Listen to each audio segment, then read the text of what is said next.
hi everyone, welcome to technically the second participant seminar of the year. How's everyone feeling today? Okay, great. Yeah, let's get excited, guys.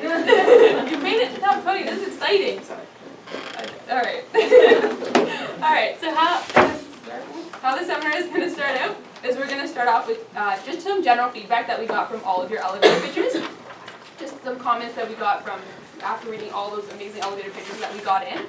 Talking about the advancing teams and also into what the next phase is to getting into top 10. We also have an awesome guest speaker. We have Inez who's going to help you out with the component of your business plan. We'll tell you how the business report is to be laid out and important things to remember, and then we'll just finish off with what's next. And if you guys have any questions or concerns. Sound good? Yep. Yeah. Alright, so starting off with the feedback, we got some really awesome elevator pitches, a lot of creativity, it was a lot of fun reading them. What was unfortunate was that you guys lost a lot of marks on formatting. So we mentioned during the opening ceremonies that there was a submission details package posted on the website which contained how the business report is to be formatted. So a lot of you guys are missing like title pages or the contents. I know it sounds kind of odd having like subheadings because it's only a 2-page report, but you would have, it's appropriate to have like an introduction and the business plan and then paragraphs under like following that. Also the other thing that you guys were missing were the references. The portion of the report was to have research. So obviously if you don't cite it, it's plagiarism, so it's really important that you guys have both notes and a bibliography. So unfortunately you guys lost a lot of marks there.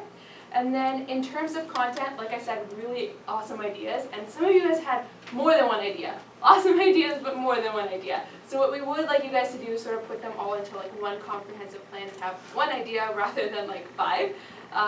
Also to incorporate Global Hamilton. Essentially you are trying to sell your idea to Global Hamilton, whose mission is to have international students stay within Hamilton. So you want to essentially try to work with them and have your idea, like have them, you know, like your idea and want to use it. And then in terms of research, we are going to talk more about that in a bit, but definitely want to make sure that the research you are using does relate back to your solution, whether it be positive or negative, and any trends that you guys have, you want to make sure that it connects back to your original solution. And last but not least, you have mentors. That's like your biggest resource, so definitely reach out to them. They're not going to attack you if you ask questions. There are no stupid questions, so make sure to reach out to them. You can also send them your reports and have them edit it. They won't do it for you, but they will edit it. They bring a lot of business reports, so they know what's expected, so we can definitely help you out there. So feel free to reach out to them. That's what they're there for. All right? Awesome. But in that, awesome job, seriously. And then in terms of individual feedback, if you guys do want your reports back, you can email either your mentors or us at the email hspace@mcmaster.ca, and we can send back the reports to you with the comments, and you can see where you guys in specific lost the marks. Yeah, but I'm going to pass it off to Seville to talk about the advancing teams. Okay, thanks, Como. So we just want to reiterate like a massive congratulations to all of you guys for making it into top 20. You guys can give yourselves a round of applause. So feel really good about yourself because I know I speak on behalf of myself and Como as well as the rest of the executive team, and that we really enjoyed getting to read your business reports. And you should see your team name either to my left or right, along with the other 19 teams that you will be competing against. So good luck, guys. We know that you guys will accomplish really great things in the next phase of this competition. So phase 2. You guys know that phase 2 requires a written report. So that's just going to build off of the elevator pitch submission that you submitted last week. So that's just going to build off of your idea in more in-depth analysis, as well as incorporating both primary and secondary research in a 4-page comprehensive report. So it's that report that we're going to be using to determine our top 10 teams for the competition. So to provide you guys with some more information on how to effectively collect both primary and secondary research, we are so pleased to introduce one of our very own business librarians, Inez Perkovic. Please give her a warm hand of applause.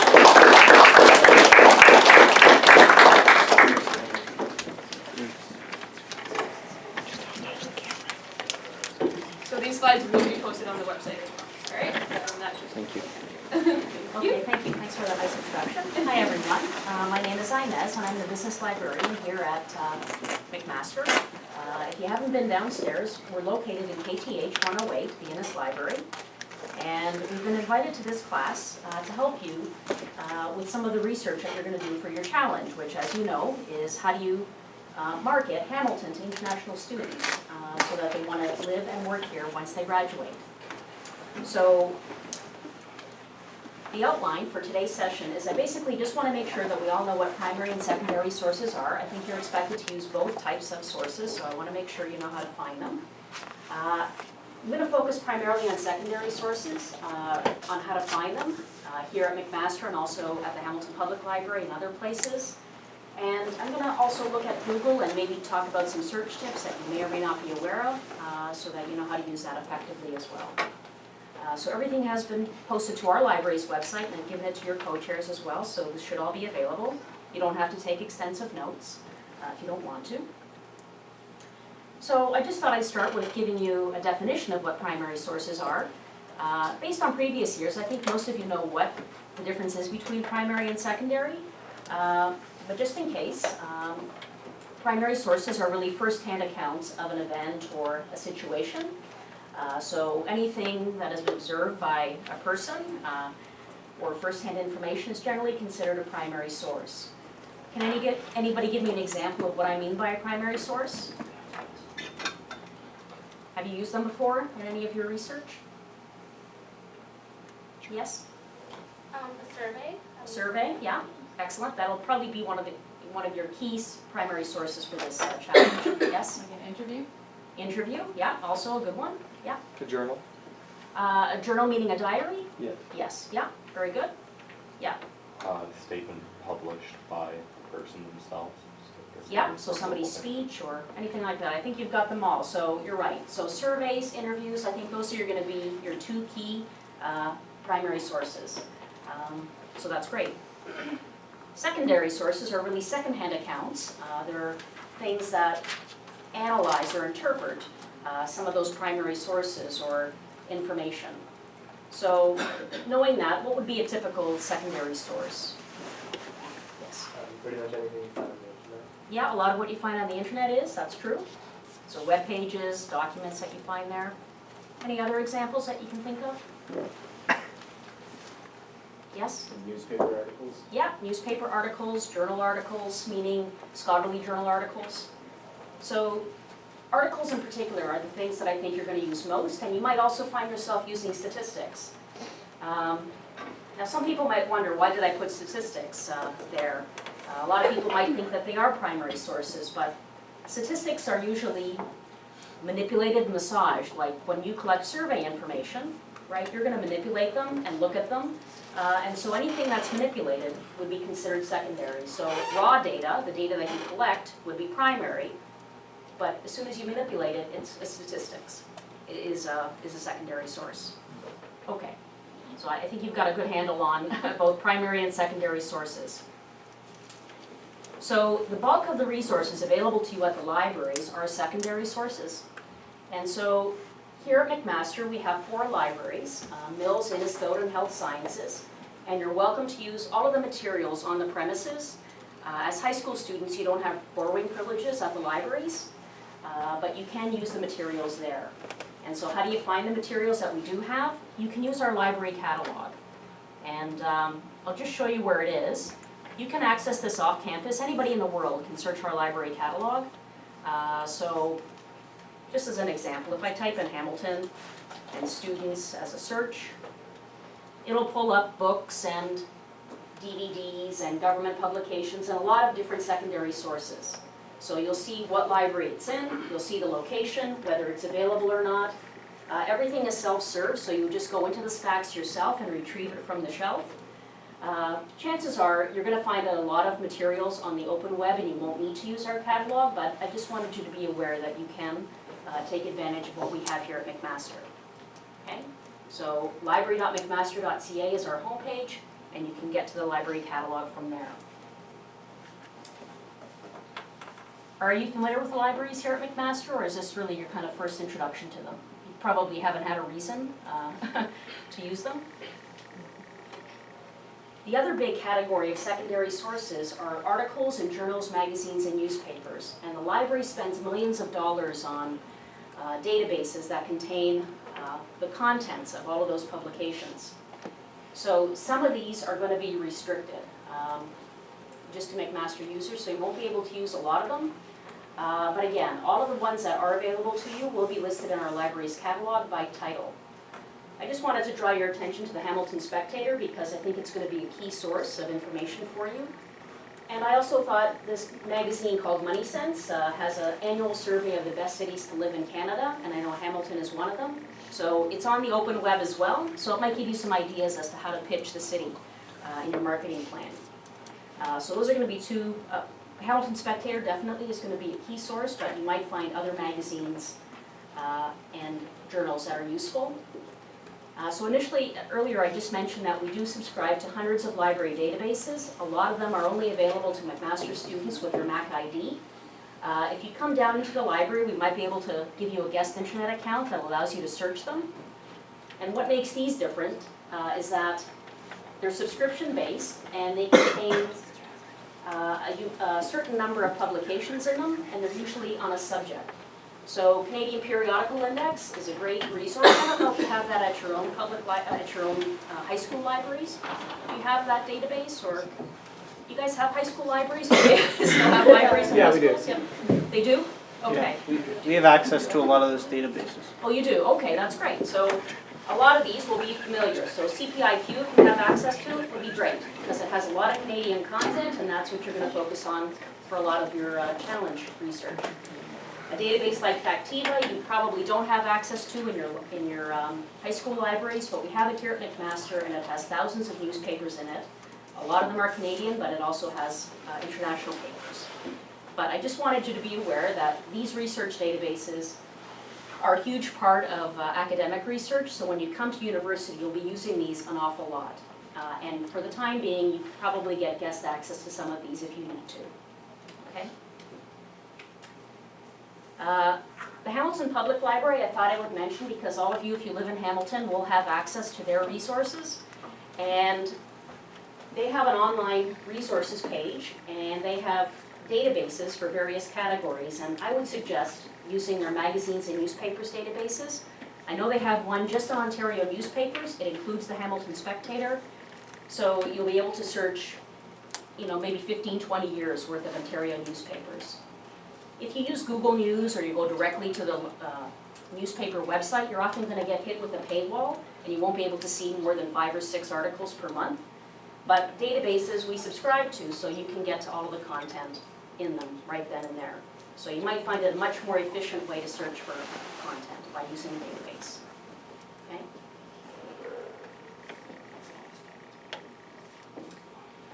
One of the best sources is going to be web pages, but there's a lot of web pages out there. So if you want to zero in on maybe certain types of sites, usually association websites or government websites are going to be a good research area. I've just identified some websites that I thought all of you could check out. Certainly the City of Hamilton website will have a lot of great content about the city, living here. They're always trying to attract business and investors to the city, so a lot of their points you can probably use in your own marketing plan. Global Hamilton Connect, I think, was mentioned earlier, so again, that's a great organization to see what they have. You might need statistics on international students. You want to get a sense of how many there are. McMaster, Mohawk, there's a lot of schools in Hamilton that have international students. And I wanted you to know about this CAUT Almanac. It's the Canadian Association of University Teachers Almanac, and it gives you a listing all across Canada of all the international students, what countries they're from, all sorts of really interesting statistics. The same is true with the McMaster Fact Book. You can get a lot of great statistics about the student population here at McMaster. So again, these are free. I should let you know that I've put links on all of the pictures, so you can link to all of these resources directly from the slide presentation. Government websites, like the one here for Ontario, you might be looking up immigration information and things like that, so I thought those might be useful in order to pitch the city to international students. I guess you want to indicate what they need to know to immigrate and live here. The census is also a key source for demographics, and it's free for the world to search. Does anybody know when the next census is going to happen? This year. This year, that's right. It'll be in May. So it happens every 5 years. So the most recent available is 2011. So you can get profiles on the city, you can get profiles on neighborhoods. And so you can get a lot of great information, income, age, all sorts of different things. So again, that icon links to the webpage and you can get a lot of good stuff there. Okay, so there's a lot of web resources. I think it's going to be one of your key tools. So I wanted to offer you a few search tips. Whether you're in a library database or whether you're searching Google or another search engine, I wanted you to think about keywords that you're going to be searching. And these were some of the ones that I pulled from your challenge description. And I find a lot of people will just use those words and nothing else. So it's always a good idea to think of alternate words or synonyms for that same topic. So I've come up with a few words for each of these topics. So as an example, what other word could I use instead of promote? What means the same thing or would, maybe generate similar information? So instead of promote, I could use what word to capture that idea or that concept? Not sure? Okay. Yep. Advocate? Advocate, yeah. Advertise? Advertise, yeah. Yep. Sometimes I go to thesaurus.com. I don't know if you use that website, but if I'm stuck and I can't think of alternate words, sometimes I go there. But you've hit on some of the ones I thought might be working. International, what words do you think would work with that? Yeah. Foreign is good, yeah. That's what I thought of as well. Any other ones? Yeah. Global? Global, yeah. I thought worldwide might also, work, but there's a lot of different things. These are just things that I came up with. Students, can you call students anything else but students? I think so. Any thoughts on how to look for students? Oh, sorry. I went with scholars. Scholars might work. Undergraduates, right? Graduates, we call undergraduates students that haven't graduated yet. Graduates are students that have gone on to a master's or a PhD. I think a lot of the people you might be pitching to are millennials, so people, between 18 and 30. You know what your generation is called? You might also be pitching to them. Do you know what generation you are? Yes? Are we Gen Y? Nope. Millennials are sometimes called Gen Y or something else sometimes too. But I looked it up just before I came here. After Y comes your Z. Yeah, your generation Z. Or post-millennials or I-millennials or something to that effect. So there's a lot of ways to describe different generations, and instead of focusing just on students, maybe a lot of those students are going to be in that age bracket, so you might find something useful that way. Just not to belabor the point, living, again, you can think of reside, dwell, settle, working, employment, job, occupation, etc. Now Hamilton, as you know, you may know that it used to be made up of a lot of, it's now made up of several different municipalities. In 2001 it became the new city of Hamilton, but you still find people referring to Ancaster, Dundas, Stony Creek, Flamborough, etc. So you can type in Hamilton in your search, but if you want to be very broad about your search, you might also want to look up the other cities as well, because you might find people settling in those municipalities or those locations. So they're all Hamilton, but sometimes your publications will use different words. Okay, so your search is as good as the words you use. I find a lot of people just get stuck on what they're presented with and don't think of other alternate terms. But these are just some, there are many others as well. Now here, I thought I'd go directly to Google and kind of show you some of the things that you can do in Google that will make your searches maybe a little more efficient, a little more precise. You can use a lot of the same features in a library database, but because I think you're going to primarily use Google, I'm going to focus on Google most. Is that your favorite search engine? Is there any other? Okay, I use Google the most as well. Okay. Do you feel you're good searchers and know Google well? No. Okay. Yes? We'll see. Okay. So if I want to search for two words, for example, if I want to search for international student, how would you typically type that into Google? Yeah? Well, you put it in quotation marks. Yeah, that's right. So that is one of the first tips. So if you want to find two words together side by side in exactly that order, it's usually a good idea to put quotes around it. So that'll look for the exact phrase. Because you don't want to find articles that mention international in the title and maybe students 8 paragraphs away. It might not have anything to do with each other, so it's a real quick way to find information, right? So international student. Is there any other way that I can look for those words together as well? Besides using quotes, there's another feature, which again, I wasn't really aware of until somebody brought it to my attention, but if I do a search on, say, the word international student, again, without quotes, you see here under search tools, there's an option here under all results that's called verbatim. And so this does essentially the same thing as the quotes do. So that's another option for you. Can you see this okay, or should I dim the lights a little more? Do you want the lights dimmed a little? Yeah, can you? Yep. Can we, is it possible, or is that? Even if it's the light altogether? No? Do you mind trying the other side?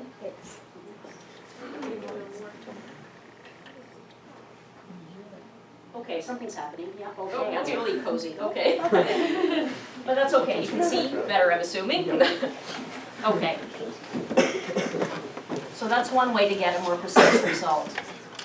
Now, what if I want to look for variations of a word? You know, if I want to look for, I should say, singular and plural, do I have to do anything in Google?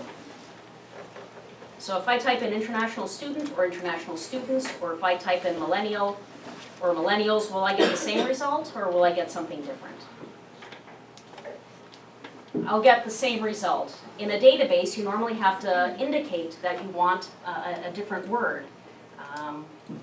So for example, if I want to find variations of the word work in a database, I have to put a little asterisk at the end.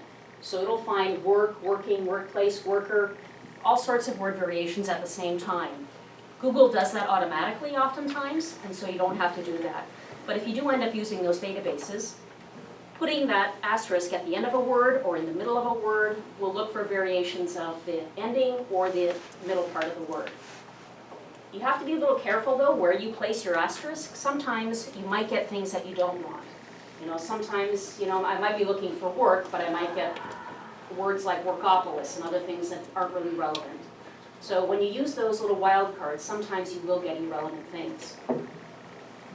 If you use the asterisk in Google, as you can see, it acts like a fill in the blank. So if I want to find out web pages that I want a word to be in the front, makes Hamilton great. So instead of thinking what those words are, maybe if I do a search like that, it'll identify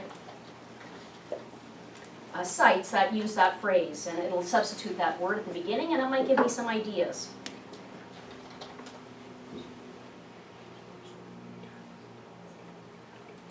So the asterisk in Google is like a fill in the blank.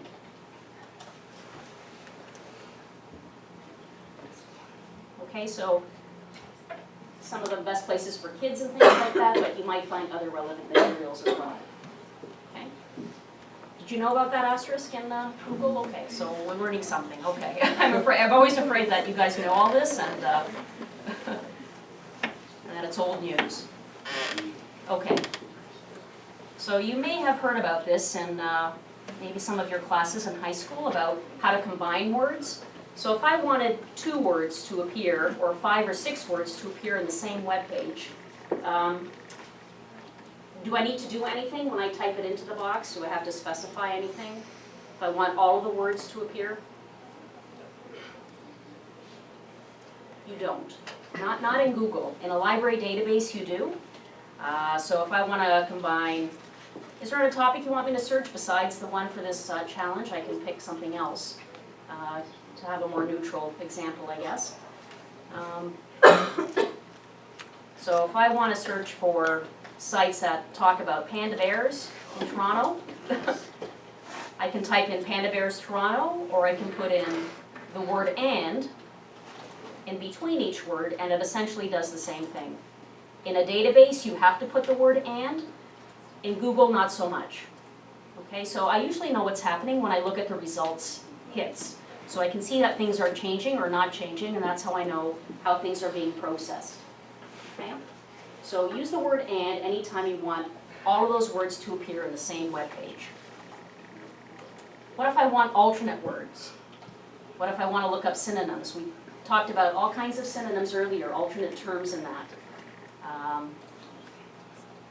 So how would I do that? This you do have to type something in, or you have to use the advanced search. Yes? Well, you can do whatever your word is in the synonyms.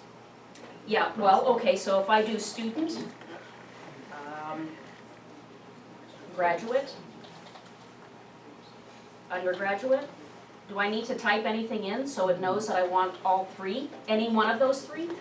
Or would that be good enough? If I do this, it means it's going to look for all three words in the same item. I don't want that. I want to find any one of those three words, or all of them in the same item. Yes? Instead of using and, can you use or? Yep, that's exactly right, yeah. So you have to use what's called an operator, and usually you have to type it in caps. Sometimes it works if you don't put it in caps, but it's usually a good thing to do caps. And so now it's looking for web pages that have any one of those three words in it.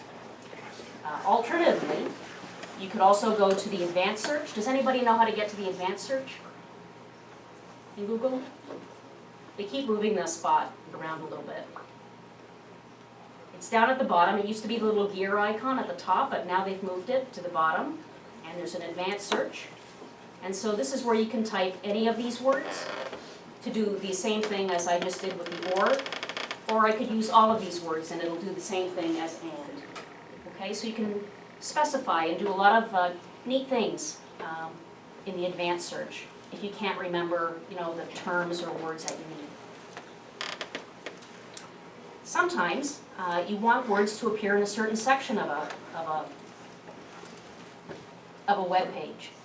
And so if you look here in the advanced search, down at the bottom, I can specify that I want the terms to appear, in the title of a web page or in the URL of a web page. And so what's the point of this? It just makes things a little more precise. If I know that the words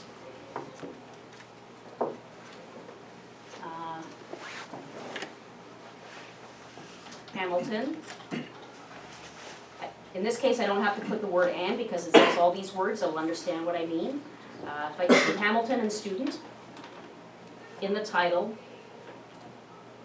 it'll pull up articles, or it'll pull up web pages rather, that have those two words in the title. And so this is kind of an easier way to zero in on things. Instead of it searching the full web page, it'll search certain sections. So the advanced search lets you do that. You can also, if you want, use this phrasing. So if I type all in title, : Living Hamilton, for instance, it'll pull up every web page that has Living Hamilton in its title. So you can either use the advanced search or you can use those words. Did you know that? Or a little bit? Okay. So this will help you, not just for this challenge, but for all sorts of things.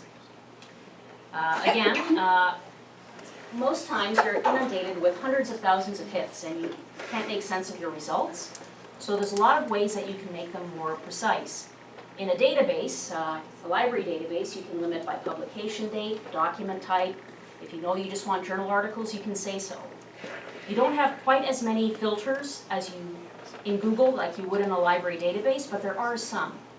So when you have a search results list, I just wanted you to know that if you go under search tools, right, you can limit your searches to by time, by country, and by other things as well, right? So there's all kinds of ways that you can specify and get to the kind of content you want, okay? I also just wanted to mention that sometimes if you find a really perfect website and it's right on top of it, you might want to find out what other websites are linking to it because they might also be on a similar topic. So in Google, there are things called the link operator and the related operator. So if I wanted to see who's linking to the international student site for McMaster, I can type in link, : ISSS McMaster, and it'll tell me what websites are linking to it. So it's just another way to find information. So link, : no space. And so now so all of these sites should be linking to that site, and again, it might just identify a few more sources for me that I might want to zero in on. Okay? Any questions about that so far? You're okay? Okay. So, once you have all your words and you've got some of these search strategies figured out, you can put them all together. And so here, I took some of those search tips and I put them all in one search string. Now, this is not necessarily the best search strategy or search statement, but I just wanted to illustrate how you can combine all of those things in one line. So anytime you're combining your ors and your ands, you need to put parentheses or brackets around those words. You're kind of nesting similar things. So in this example, I'm looking for the word, so anything that's in a parentheses means that I'm looking for any one of those words, and means I'm looking for any one of those words with Hamilton or Dundas or Ancaster. Now, I made a mistake here. I've forgotten something. Can anybody tell me what I've forgotten? I've forgotten an operator. Anybody see where it's at, where I've forgotten it? I forgot to put it here, right? It said graduate millennial, but I needed to put an or as well. So if I copy and paste this into Google as it is, it's not going to work. I'm going to get no hits. So make sure you take out the asterisks, because in Google that means fill in the blank. So if I take it out and use that same search string, then I'll find web pages with those parameters. Okay? Okay. And so those are the tips that I wanted to share with you. Given that there were some problems with notes and bibliographies, I thought I would take this opportunity to let you know that we do have a citation guide that you're welcome to use. It's free. It's on our library's website. Are you expected to use Chicago for your Chicago style? Yeah, Chicago, right? Is it Chicago? Okay. So if you go to the library's website, our library has created a 40-page guide. And if you go to subject guides and then citation guides, there's a link here for Citation Guide for Business. And it illustrates exactly how to format books, primary sources, all sorts of things. Okay, so I updated it last term. And so you have examples for all sorts of things. How to do bibliographies, how to do notes, how to do indentations. You can just Google Business Citation Guide, McMaster, and you'll also find it as well. Okay, so there's a lot of examples here, and you just really kind of have to fill in the blanks. You need to find the author, such and such. Okay, so you might find that helpful. Okay, so as I say, we're located in KTH downstairs. I just wanted to let you know that we are open until 3 a.m. until the end of April for exam period. Wow. So, I know. So, if you do need to come and talk to us, you can come and visit. So that's not always the case. It's crunch time here for our students. They're all in midterms. They're all getting ready for their final exams, which end in April. So we open later. Some of the libraries open 24/7 as well. So if you need us, we're around all day long, and 7 days a week typically. So Saturday will be open again once April starts, but come and ask us at our desk. That's us outside, and so good luck with your challenge. I don't know if you have any questions for me at the moment, but it's nice to see so many people. I don't recall there being so many participants in the past. Yeah, that's great, yeah. So good luck with your challenge. Thank you. So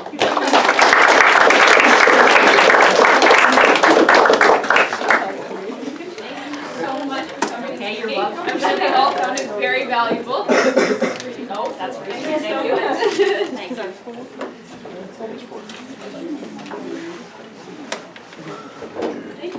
Okay, take care, bye-bye. Have a good night.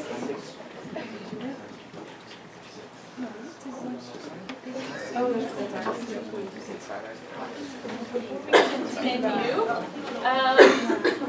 We don't want to keep you guys hungry, to be honest, I'm starving. Food's here, so we're just like line up in the, they have a system, just, yeah. Follow the system. Awesome, thank you so much. And we're just gonna, Isabel's gonna continue. Okay, so we're just gonna jump into what's gonna be expected of you guys. So when the executive team marks your reports this weekend, first and foremost, your submission should have a title page. So that's just gonna include the title of the document itself, the date, your team's name, your school, your mentor's names, as well as your individual names listed in a table alphabetically. So make sure you include that because some people didn't. Secondly, we require research, as we alluded to earlier, so a minimum of 1 primary resource and 5 secondary sources. You are more than welcome to use additional sources. We just encourage that you use ones that are applicable to the report itself and relate to the points you're making. So we just want to emphasize that we're stressing quality over quantity when you're using these resources. Your report is just going to kick off with an executive summary. It's not unlike an intro in that it's going to briefly go over your elevator pitch proposal in that what your plan sort of outlines for Global Hamilton. It's going to go over some background information on the organization itself, as well as the execution of your plan and some sources. So then the body of your report is going to be your business plan and report. So we also encourage you guys to use the subheadings listed here, just so it helps us as the reader interpret the information easier, and that's going to help you guys get marks on your report. So the body is going to explain your creative idea or your marketing proposal in a more in-depth analysis, and it's also going to relate back to the resources that you're going to include in this portion. You are also going to include the implementation plan as well as its feasibility. So Global Hamilton is going to take this information so that they can quickly implement this and have it be successful. And lastly, we just want to make sure that you guys describe how this plan is going to relate back to how the target market or that of international students living in Hamilton and how that changes their perception of the city itself and ultimately accomplishes the challenges objectives. For this portion, you guys can also use subheadings within this just to help us better group your concepts. Komal will now go over the conclusion. Okay, so yeah, so I'm pretty sure you all know what a conclusion is. You just want to summarize everything that was in the other 4 pages of your report and make sure that there's no new information in there. It should be, concise and to the point.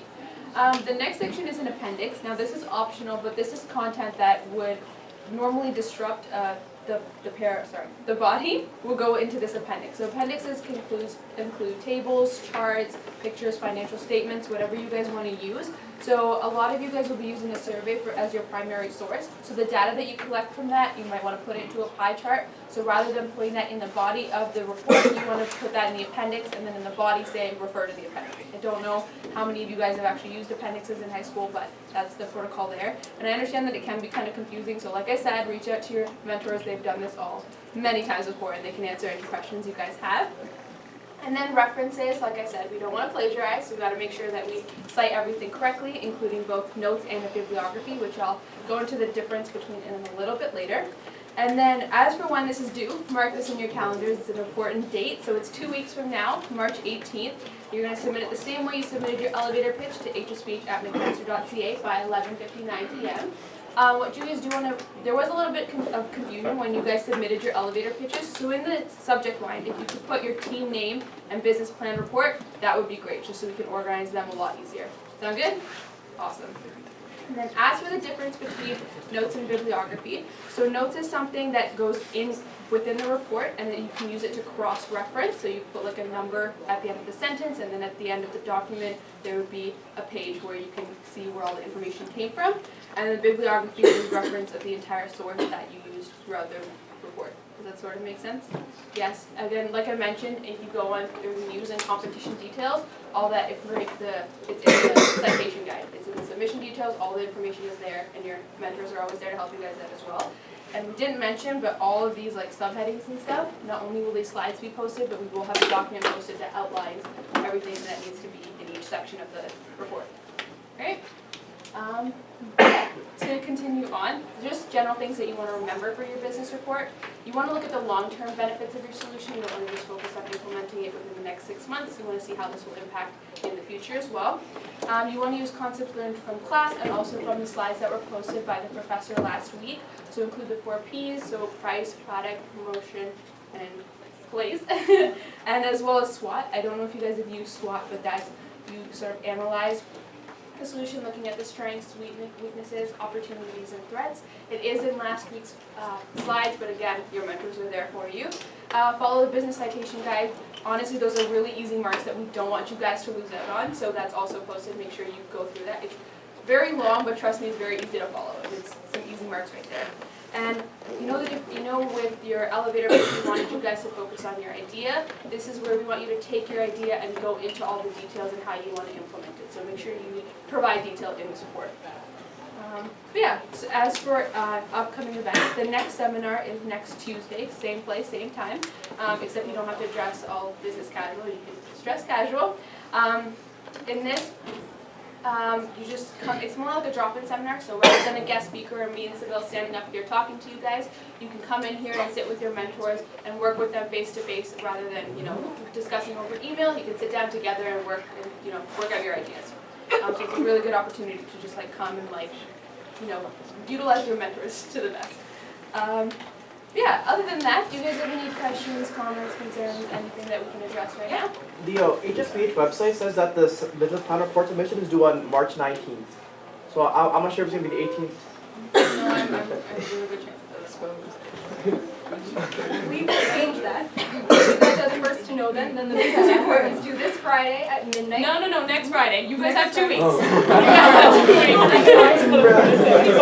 Sorry, we haven't slept. It's midterm season. But next Friday at 11:59 p.m. Okay, so it's on the 18th. Sorry? Yeah, so it is the 18th then. Yes, it is the 18th. Our apologies. Yes.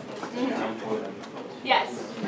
Do you have any penalties on lateness? Because on Tuesdays I have cello from till 6:20 and can only get here by 7. Oh, for the drop-in seminar next week? No, not at all. No, you can come. It's literally drop-in, so you don't have to be here exactly at 6. You can come at 6:30. Just coordinate that with your mentor so they're not here the entire time. It seems like every group thing is on Tuesday though, so I was just wondering. Yes, Oh, so yes. the seminars are on Tuesday evening, so the next one is optional. You guys will all be getting bonus marks. I just want to make sure that you guys signed in. If you didn't come to us later, just to make sure you get the bonus marks you deserve. Next week there aren't any bonus marks. No. So there's no, you can come in late. We'll be here from 6 to 7:30. And then if you make top 10, those files will be posted. You guys can come in late. Just let us know, and then we'll have somebody ready to this. Yeah, you won't be penalized for coming in late today. Don't worry about it. Just make sure it's been signed. Yep. So does your score accumulate? So if you did bad? No, you start from scratch for this one. Okay. But you guys did get bonus marks for coming today. Yeah. Any other questions? No, we're good? Alright, well, other than that, thank you guys so much for coming. You can continue talking with your mentors. There's a little bit more food outside.